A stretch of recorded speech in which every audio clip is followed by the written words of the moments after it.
Hey everyone, today we're doing an oil change on my 2021 Chevrolet 2500 HD Duramax diesel pickup.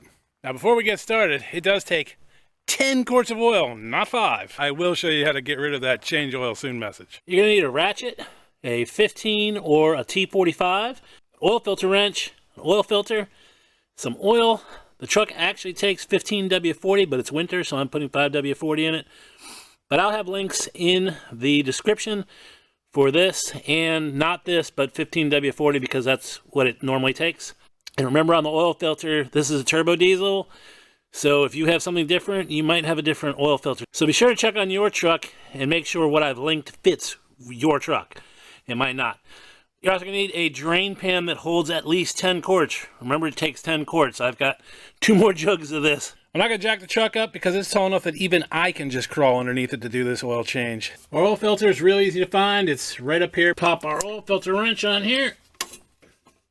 I like to do the oil filter first, just to make sure I got the right one. Hate to drain all that oil out and then have to go get a different filter. I also do this with the engine hot, so the oil is also very hot, so be careful. While it's draining, you can verify that your new filter matches the old filter. You're going to want to just take some oil and run it around the ring here. Probably don't really need to because there's plenty up there, but just in case.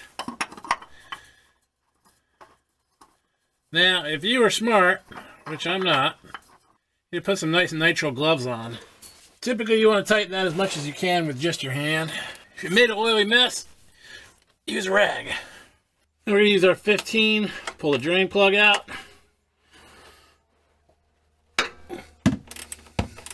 You can also use a T45. Do recommend putting gloves on, but since I've already messed up my hands, it doesn't really matter for me.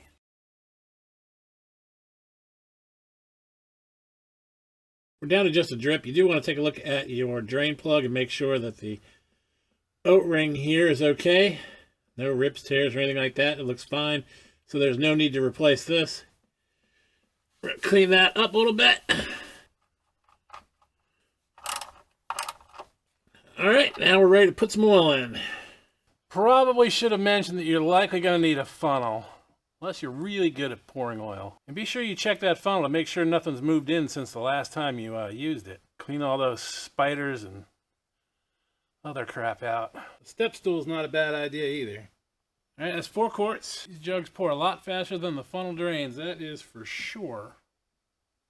Alright, that's 8 quarts down, 2 to go.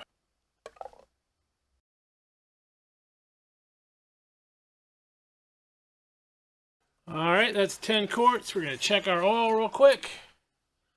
Yeah, we look good. Quick look underneath lets us know there are no leaks. Go ahead and start her up. And our oil pressure is exactly where we would expect it to be. There's our change engine oil soon warning. We'll fix that in a second. First thing, turn off and check the engine oil one more time. Alright, looks good. Alright, there's our change engine oil soon warning. I just hit that button to get rid of it.